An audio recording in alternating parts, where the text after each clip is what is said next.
Awesome. Can everybody see? Can I get a thumbs up if you can see the screen? Okay, perfect. So for those of you I haven't met, my name is Julia Silvestri. I'm the EY Cal Poly Campus Recruiter.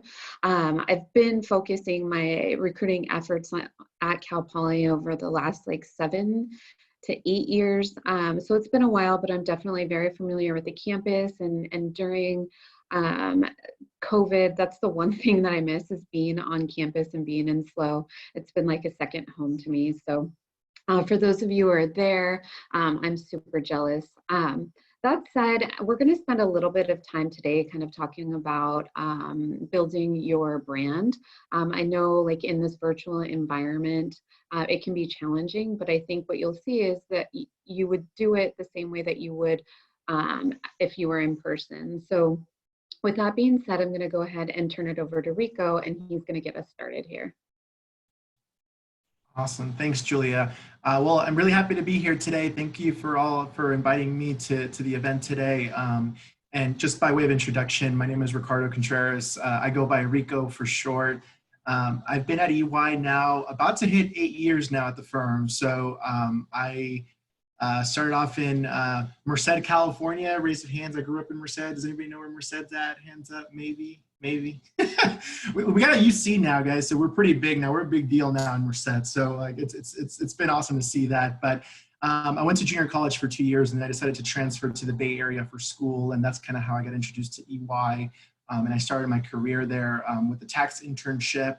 Led to a full-time opportunity, and ultimately, was in tax for a couple of years. Decided that I wanted to make a shift, but I didn't want to leave the firm, and so now I decided to work full-time for our recruiting team. So I've been in the recruiting team now for about 5 years, and have been working closely with Julia over those past few years. And I will say that Cal Poly is one of my favorite campuses to recruit at. I think the students, there's a lot of great talent and a lot of authenticity within the students. So I think that is the biggest win for that campus. And I feel like I've always enjoyed my time traveling there. And obviously right now it's a bummer because we don't get to go enjoy the tri-tip sandwiches. And where else are we going? What's our sandwich spot, Julia? I forget. What's High Street Deli. High Street Deli. Like I'm missing all of that, right? And so we're hopefully in the future this COVID thing gets situated. But that's a little bit about myself. And so, I say we are going to be focusing today on your personal brand and networking, right? These are things that I think are really important and vital to your understanding of what's important to soft skills, why those things that are not tangible things that you really think about, but what you should be focusing as you're thinking about a professional services career firm. But before we kind of go into that project kind of area, into that, I want to focus, just give an overview of EY. So I want to talk a little bit about just overall the landscape of the firm, right? So in this slide, you'll see just in general, this just kind of gives you a high level number of how our employees are set up across the world. So we are a global professional services firm. And we're made up in over 154 countries. You see, we'll have over 280,000 people, and our revenues are a little over 36 billion, right? And so this image is really just to show you the possibilities that can happen at EY, right? And obviously, we work across a lot of different countries, and the way that we support our clients, right? We support some of the biggest clients out there. And a lot of these clients are global, right? So they have operations in all sorts of countries, right? And so we need to be able to provide that support as well, right? And so, the other thing I'll mention from this slide too is you're starting to hear a lot of the advancement of technologies, right? And so you're starting to hear a lot about blockchain and analytics and robotic automation, artificial intelligence, right? And so I did just want to put that little note in there that EY has been focused on investing a lot of funds into these areas because I guess our motto is building a better working world, and these are the areas that we're looking to target into to help improve, right? And so now you're starting to even see, like in your classroom, right? Many of you might have already taken some of these courses or like areas in analytics, or you're starting to get into the coursework, and the criteria for classes has changed dramatically over the years, right? When I was an undergrad, 10 years ago, we didn't even have any of these types of courses. And now you can go online, you can take side courses to take them. So I definitely encourage people, right? If you have that opportunity, obviously I've heard some great suggestions here of what you want to learn, but these are also spaces that you can do on your own time. You don't need a full classroom to learn these areas, right? And so just want to make sure I highlight like a few of those things.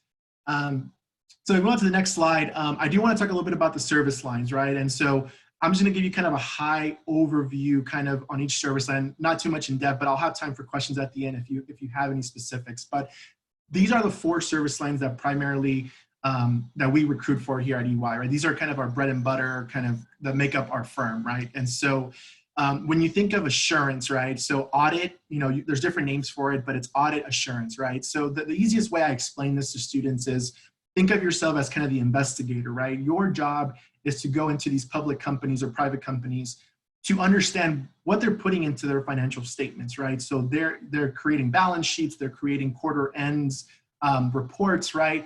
The job of the auditor is really to go in there. Yes, we have to go in there to make sure that we understand that those numbers, we test them to make sure it's accurate what they're putting on there, if it's sales, costs, revenue, debts, right? We want to make sure that that's all accurate, because if you go to these companies' websites, you can actually go and pull out the reports where you actually can look to see how they're doing, right? And that can help dictate. I mentioned day trading, right? These are some of the things that I would probably want to look at in order to invest into these companies, but I need to get the opinion of a big 4 accounting firm to make sure that we're pretty accurate about these numbers, right? So that I can make a better decision as a business investor. And so in addition to that, you're really going to get a good foundation, because once you're doing a lot of the testing and a lot of the kind of verifying of these documents, you're going to gain a really broad industry experience, right? Whether, depending on what clients you're working on, right? Whether it's a tech company, whether it's a financial services bank, a fintech company, you're really going to get a good deep dive into the understanding of that business. So it really is kind of the core side of things. The consulting practice, there's a variety of different consulting practices that we have at EY. There's a lot of niche groups that we have. I'll talk about one in particularly that we do recruit for, heavily is considered our risk consulting practice. And when you think about risk, very similar to audit, our risk consulting space falls under more of an internal audits area. What does internal audit mean? And instead of coming into this company to say, hey, we need to make sure that everything that you're putting in your financials is correct, you're sort of doing the other side of it now. You are working directly with the client to make sure that when that external auditor comes, that they're ready to go, right? So they're helping them internally, like making sure that they are doing testing internally to make sure that they're ready. So when that auditor comes in and asks for documentation, or like, hey, how did you come up with this number? We've already tested those services, right? And so we do 2 different things from it, right? One of it being more from a business standpoint, right? So everything that goes into the financials, right? And all the processes, we look at those, we test those. And then the others, and you'll hear different terms, right? So under the risk umbrella is enterprise risk, right? And that's more of the business side of things, right? So accounting majors, that's what we typically look for. And then the other side is the IT side of it, right? So, we talked about testing financials, right? But a lot of the companies use like electronic stuff, right? The way that you do a deposit, right? You take a picture of a check and you do it on your app, right? There's systems that are created in these companies that go into those financials, right? How do we know that those systems are working accurately? So that is kind of the idea of the IT risk area, right? So that's called tech risk. So they focus more on looking at those systems to ensure that anything that's going to the financials, balance sheets, any of those systems are properly working. So Cal Poly is great in the sense that they have the accounting and info systems dual concentration. So that really does open up your opportunities within that space. So it really kind of gives you that good foundation, right? So that's a little bit about the consulting practice. Strategies and transactions, it's a little different. Typically in this space, we mainly do recruit like in the MBA space. It's a very specialized group. So not as heavy recruiting from the undergrad, but a lot of students tend to go into the audit space, and then they sort of make their way into these groups a few years in the firm. Why is that very common? Because a lot of the work that strategy and transactions does is around like mergers and acquisition, specifically in the due diligence area, right? So if a company wants to go buy out or merge or buy out a company, right? We need to go in there as from our strategy and transactions group to make sure like, hey, I'm buying this company for $100 million. They're telling me that they have this much in revenue, they have this much in debt. How do I know that's accurate? So what the team does is really goes in there and say, hey, it's pretty accurate what they're saying, and like this is a good deal, and based on what you're looking at, that's kind of their job, right? So you can see that it's a lot of more on the high level, right? Managers kind of conversations. So, that's why it's really good to get that audit foundation. And it can happen from any service line. It doesn't necessarily have to be from assurance, but we do have, opportunities, even within our assurance practice, we have like a Task Plus program where you can even go from audit, get some experience with those groups with strategy to get a good foundation.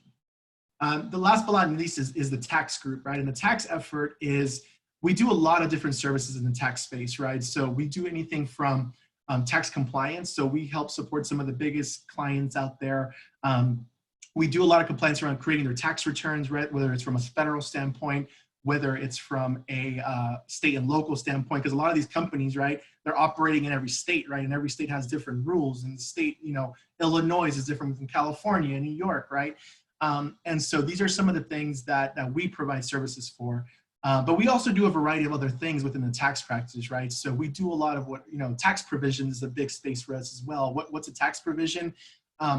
Essentially, it's not like you and I where, we create a 1040 and you pay taxes at the end of the year or you get a refund, right? A lot of these big companies are literally paying every quarter because they're paying millions of dollars, that they have to put into these taxes, but they do it like on a quarterly basis, right? So a lot of what we do is we go in there and sort of forecast what they're expected to make in the year, and then we kind of backtrack to figure out what that amount is that they have to pay in that quarter.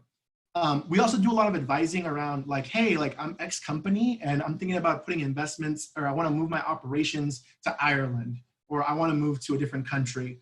How does that impact my company? So a lot of what we do is also it's a very broad topic, right? Tax, there's no clear-cut answer in tax. So it's a lot of research and giving them the best answer, right? Look, if you go here, this is what your tax break's going to look like, and things of that sort. So that's what's unique about it, is there's a variety of different things you can do in tax. The biggest selling point from a tax perspective at EY, and why I joined it when I was recruiting, was our DSG model. So when you think of the diverse staff group, so you'll hear that term a lot, DSG. What's unique about this structure is that the first few years when you're in the firm, you actually get to rotate around the different areas of tax, whether it's state and local, whether it's federal, individual, right? You're working with 1040s. We support some of the wealthiest individuals out there. I've had some really interesting clients in the past, like some actors, movie stars, I can't say any names. And I've had people in Vegas, casino owners, it's been pretty interesting what I've seen. And so that's what's unique, is that you'll get to move around these areas of tax. And then eventually, after a couple of years, you've got that good foundation, you can go and determine which area you want to go into. Hey, I really liked state and local. I want to continue my career here. Or, you're like me and you're like, you know what, I'm actually going to take a full U-turn and go into recruiting. So, it really just kind of depends. It's really good foundation, because it's already hard enough that you have to pick a service line this young. On top of that, that's what sold me, because a lot of firms were just like, you either do state and local or federal. I'm like, dude, I don't even know. I just picked tax, and now you're telling me to specialize. So that's kind of what's unique, and that's kind of high level overview of the service lines now. And so I do want to get into the point here. We're kind of going to get focused more on the just kind of the personal brand and kind of going into that piece, right? And like I said, if you have any questions at the end, we can talk about service lines, but you want to be mindful of time. So the personal brand, right? So when we're thinking of that, you can kind of take a quick read here, right? And I would love to kind of hear, different perspectives here, so take a quick second to just read through this, right? So the personal brand, right? So essentially the way they simplified it here from an EY perspective, what people say and how they characterize you when you're not in the room, right? And so we focus around this area of impression management, right? What are the things that you're in order to manage that, right? So we'll talk a little bit in detail of those, but obviously, this is essentially who you're known for, right? And so you might already do this, maybe not in a work setting, but maybe in a classroom setting, maybe you have to team up with a team of members in your class to do a project. I don't know if you guys ever did this, but when I was undergrad, I always knew okay, I know who I want. I want that person, because that person is always getting the A's and they're always studying, right? So I would love to hear if there's any people, any examples here that people see. Feel free to use the raise hand function. Anything that you might have run into. Maybe it's not in the classroom, maybe it wasn't your job, and people that you wanted to surround yourself with. So I'll take a second there. I'd love to hear if anyone has any examples or anything that they've seen before, or just overall kind of story from a personal brand perspective.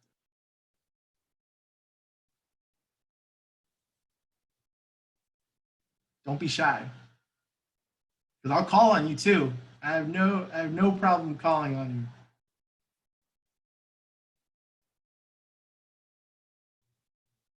Okay, I'm gonna call you on the next one, but just be interested of time, right? I want to be mindful of that. But the next part really just focuses on the next slide. We talked about it's mentioning impression management, right? And so these are the things that you think are very common sense, right? But sometimes people don't realize that they don't do some of these areas, right? And so when we talk about authenticity, right? And so it sounds cliche, right? But at the end of the day, it's really about bringing your best self to work every day, right? Because what we've noticed is that if you're not authentic, if you're not yourself, it really just harms you, right? Your overall persona when you are working, right? Regardless if it's in the classroom or at work.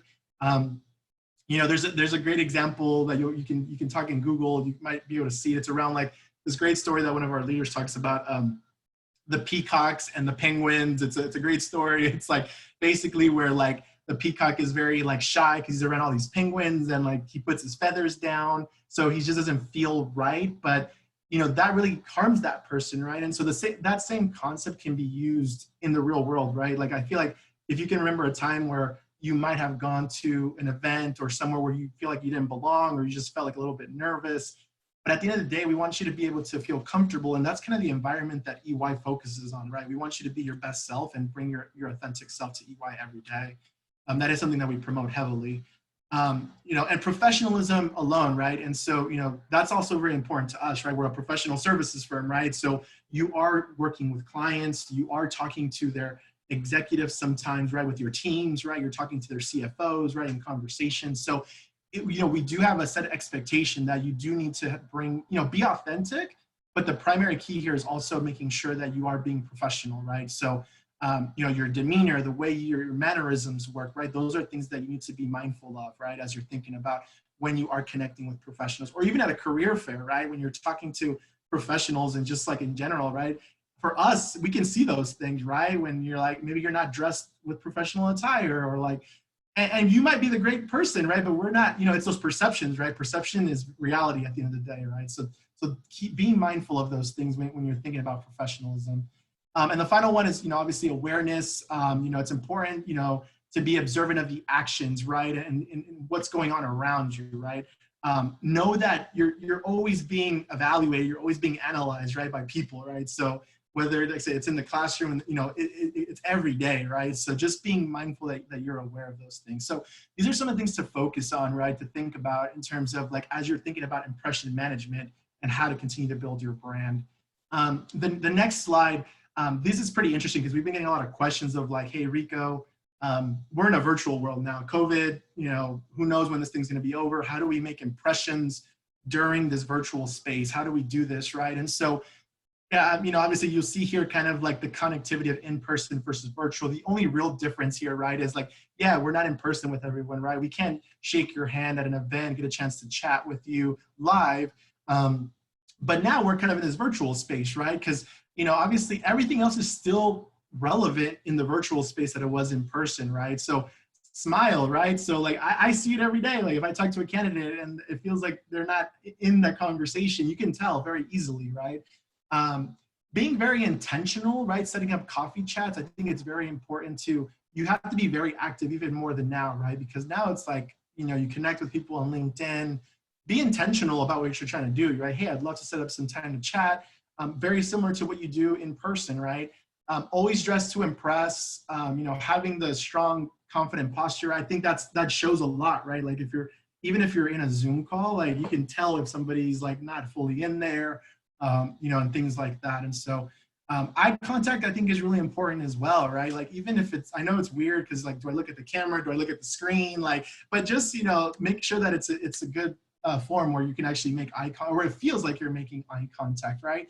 So these are some of the things that you want to just kind of be mindful of, that things haven't changed dramatically, like in terms of how you make those impressions. Like it's very similar, just a little different in this virtual space. And then, so this one, take a quick second to, obviously to read here this quote that we had.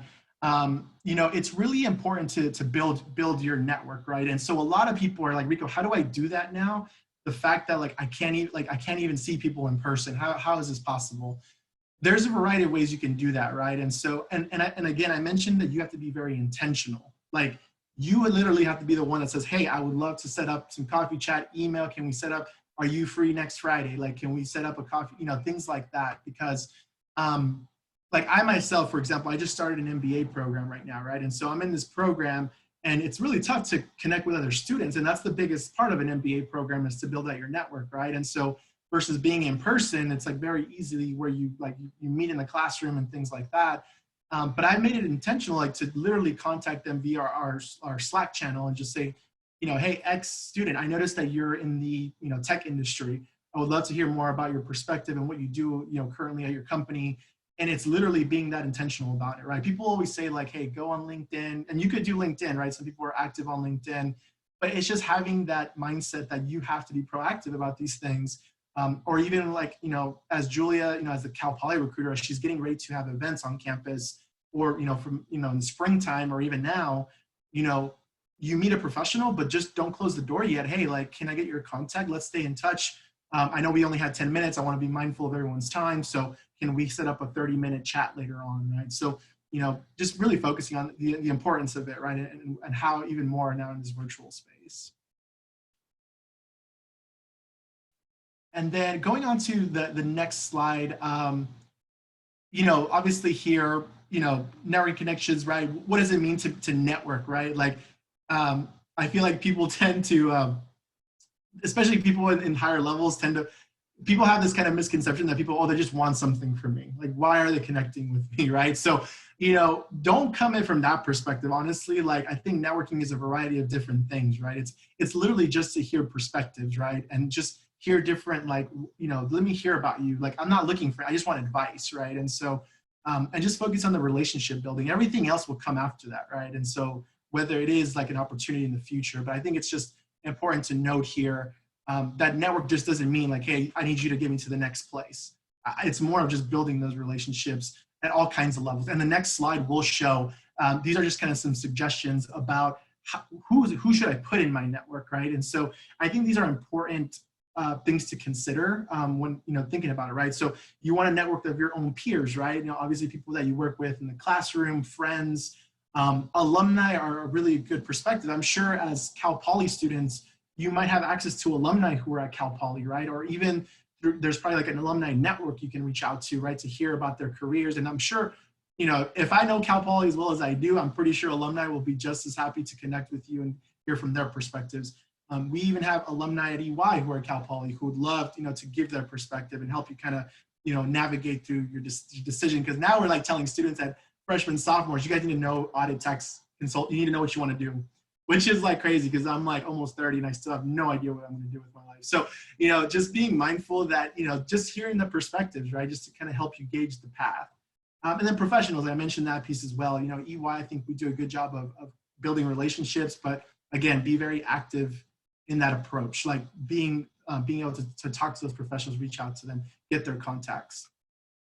All right, and then last but not least, these are just some of the things that, to think about as you're thinking about your brand and how do I evaluate, how do I develop it, right? And so executive presence is very similar, right? Not like it's more of like you have the stuff, but like now how do I show that, right? And these are some of the things just to think about, right? So, engage in yourself, like, hey, what do I need to work better on? Am I the person that's shy? Like, usually, how do I step out of that comfort zone? Or how do I do an opportunity to maybe not be that anymore, right? Because I have this perception that I'm shy, and, some people straight up say I'm shy. So, it's always good to like step out of that comfort zone and it doesn't have to be anything major. I'm not telling you to go speak to like an audience of 300 students all of a sudden, but like start to test yourself there, right? Asking for feedback is so important, especially like even at EY, we're always consistently like providing feedback. And the biggest thing here is like, you want to have a growth mindset with feedback. Like, it's so easy to get defensive when somebody tells you something and you probably don't like it. Just be mindful of those things, knowing that, take it more from a constructive place where, hey, like, I didn't realize that I was doing this. And like, that's good to know. Now I know how to improve on it. Right. So, when it comes to feedback, don't take it as a negative thing. Think about it as an approach to how can I grow and how can I grow from this feedback. Continue to look for coaching and mentoring. And like I said, I think, from a student perspective, an EY perspective, you have people at Cal Poly or in your organization who are part of EY, right? So take advantage of those networks. Like I was in LBSA when I was at Berkeley, and if it wasn't for LBSA, like, I wouldn't have been where I'm at with my tax opportunities. So, I'm very grateful to that network, and really was somebody he did an internship, and he's like, Rico, let me introduce you to the recruiter to have a one-on-one. And it kind of just happened from there. So, don't underestimate the power of a network. And obviously having people that you trust, right? Maybe, obviously, stay in touch with people, whether it's a family member, whether it's friends, people that you trust, right? Because, mentors can come all shapes and sizes. You can have a good mentor, but it doesn't mean that you're going to tell that person about the day before something bad happens. So just being, having a good range there. And then just the last thing is just to practice. So just, continue to practice these things. And I think, hopefully you can cover some of these topics and just start to think about that as you're thinking about what do I want my brand to be. All right, so I've been talking for a lot now, so I went on a roll, right? I had my coffee, so I was in the zone. So I am going to go ahead and pass it over to Julia, who'll take it from here and just focus a little bit more on the social media aspect of things. Awesome, thanks, Rico. So social media, I mean, there's so many different outlets for social media, whether it be LinkedIn, Twitter. I know now there's TikTok. I unfortunately, or maybe fortunately, haven't yet created a TikTok, so haven't had the chance to explore that. Instagram, Facebook. So why don't we put in the chat, what social media outlets do you use most, to just help me get a good idea. My Rico, gosh. Instagram, Twitter, okay. Nice. Twitter. Okay, good. Well, it's always good to get a good understanding. For me, I'm a huge Instagram person as well.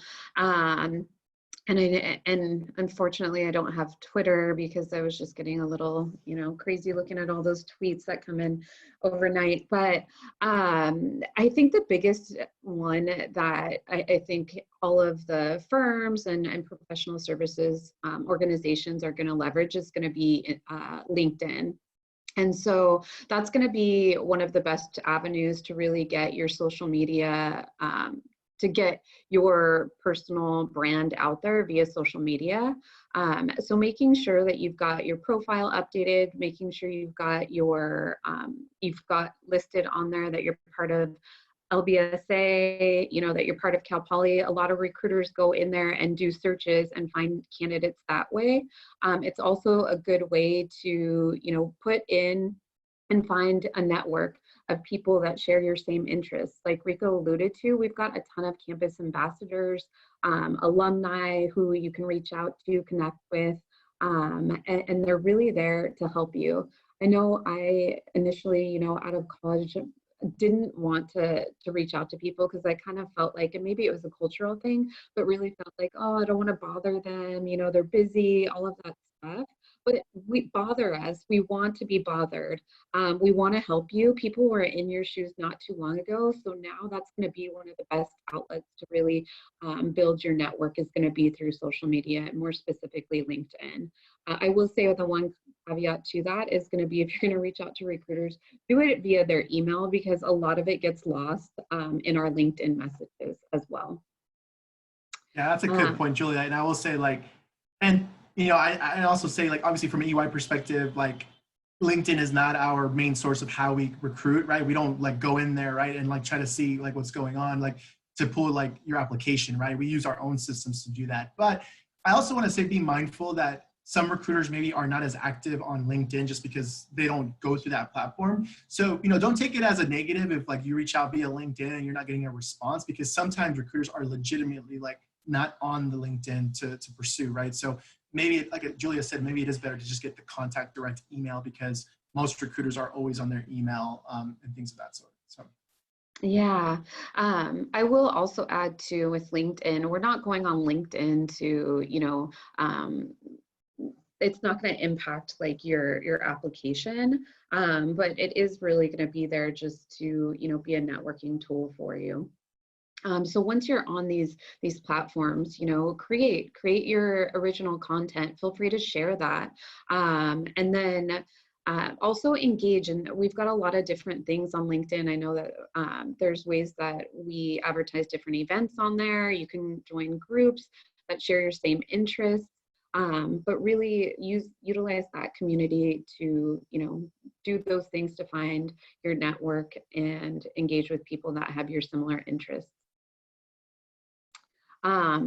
This slide is mainly about like your LinkedIn profile. So making sure that you're adding a professional profile there. You don't really want to be, at a party chugging a beer in your in your profile picture.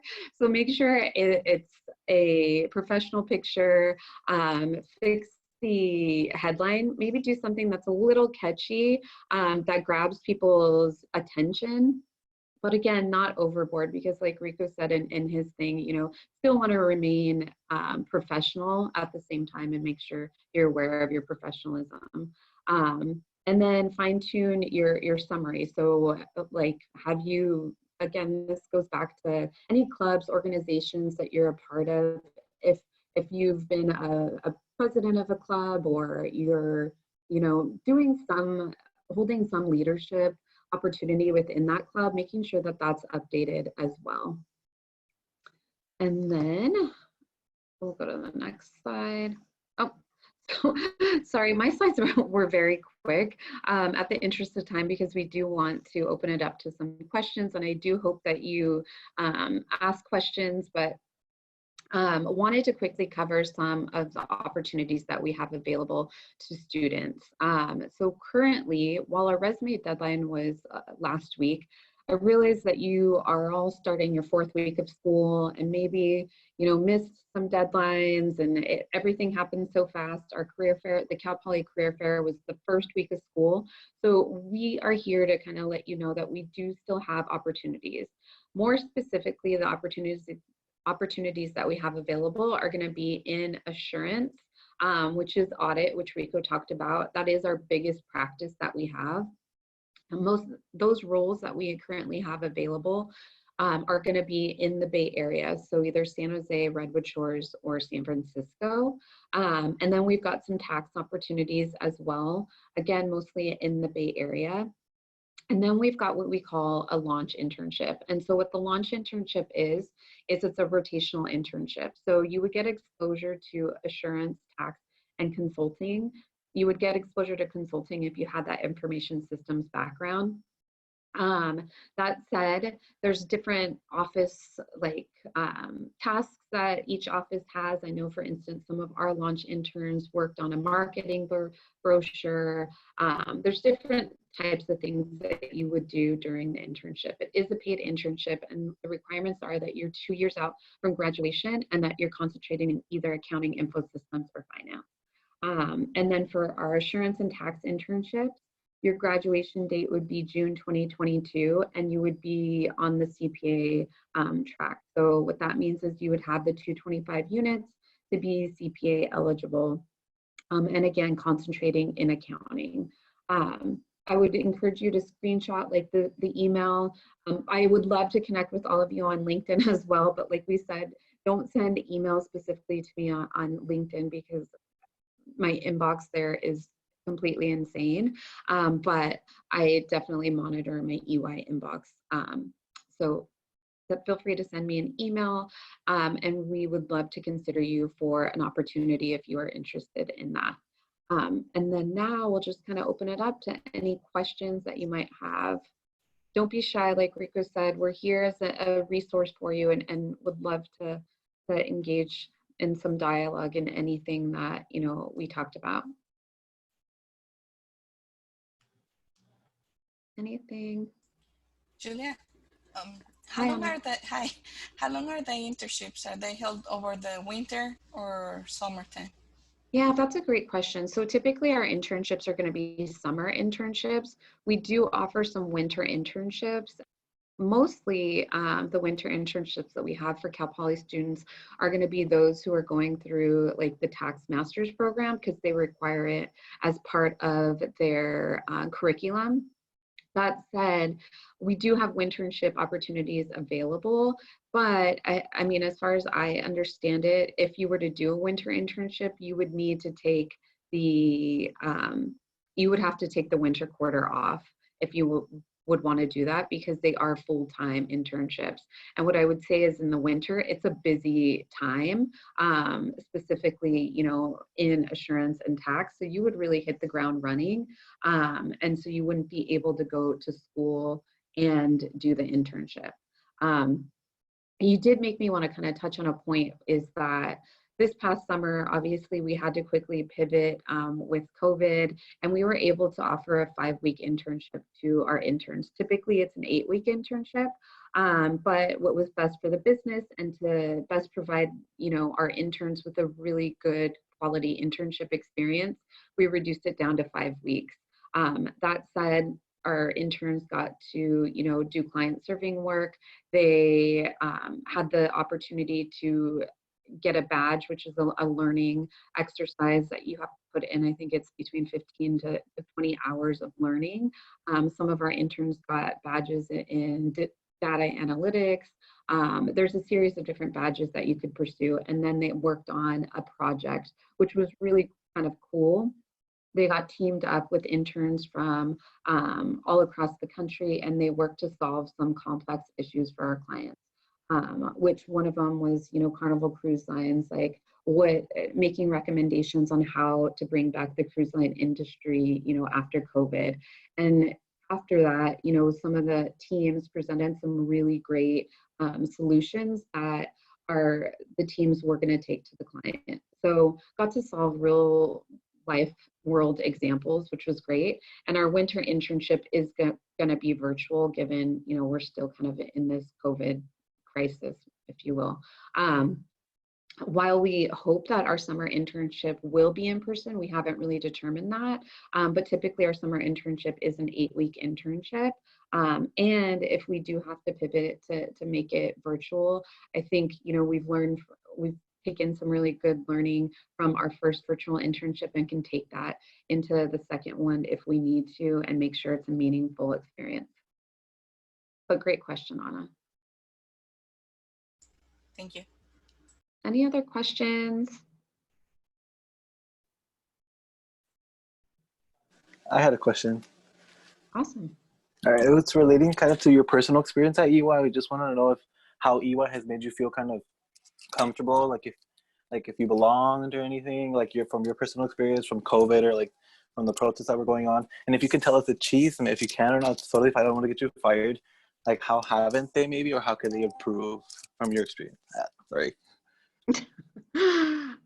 Awesome, Kevin. Well, I think I'm in a unique situation in that I've been with the firm for 14 years. So I would not have stayed this long had I not felt like I was a part of something, and had they made me feel included. I feel like I am able to, like what to Rico's point is, bring, my authentic self to work. I'm able to, speak my mind, contribute my ideas. And so I would say that does make me feel like included. I'm also very, close to my teammates. And so I think that's what makes it important. If you feel like you're a part of a team, then it makes you feel like you definitely belong. I don't know, Rico, do you want to add anything? Yeah, no, I mean, it's funny because I haven't left the firm yet, right? So I've been out of undergrad, so I can't even tell you to compare it to a different company, right? And so, but I think it just speaks to what EY, I feel like they've really taken care of me. Like, I feel like there hasn't been really a reason for me to leave, right? Like, I feel like in everything that I do, I do feel like they create an environment where you can be yourself and be open, right? And promoting the flexibility and things of that sort. So, and the one things I've realized too, and honestly, like, I'm just learning this too, from just like focusing on my coursework now that I'm in this program. One of the courses that we talk about is that I think a lot of students are so focused on the company and like, how much do you pay and how much, all these like extrinsic things, right? Like, what are your benefits and things like that. And so I've started to realize, and the more I thought about it, it really, yeah, like that's important to have, but it's also like, you need to understand like the culture and like the benefit, like like, why do I want to be at a company like this? What are you guys doing from a D&I perspective? Like those things that, like, am I going to have like challenging work, right? Because at the end of the day, studies show that yeah, money's important, but to only a certain extent, right? Just because you go get paid more at another company doesn't mean you're going to enjoy it, right? So I think as you're thinking about companies and where you want to pursue, ask those questions like about culture, right? And about like, what are you guys doing in this space, right? It's not, the money, all that stuff will eventually come. And I will say like, even when I think about our competition, right? Big Four, like I feel like all of us have very similar benefits and everything like that, right? Pay, all that. So now it's like, what can be that one differentiator that really causes me to make that decision to go to that company, right? And so a lot of it will be the people and things like that, but just to start thinking about those, focusing more on the culture and that intrinsic value you'll get. Where do I sign up? I'm just kidding. No, thank you so much. Email me. Awesome. You guys, it's always so great to connect with all of the Cal Poly students. Again, like I've said, I definitely miss being down there and wish this was an in-person presentation. But both myself and Rico here are here as a resource for you. Rico, maybe you want to put your email in the chat so they can grab it. But feel free to reach out to us, separately if you have any questions, as we'd love to be a part of your network and help you through the process. Other than that, I don't think we have anything else. Valeria, if there's any closing remarks or anything. Yeah, no, thank you so much, Julia and Rico, for presenting. LBSA, we love having you here. I know a lot of our members have been either interns or have gone on to get full-time jobs. So I highly encourage everyone to check out these opportunities. They're really great. We really love AUI. So yeah, thank you. Thank you all for coming. Thank you, Julia and Rico, again, for presenting. Thanks, everyone. Have a good day. Thank you, everyone. Thank you. Same to you. Bye. Bye. Thank you.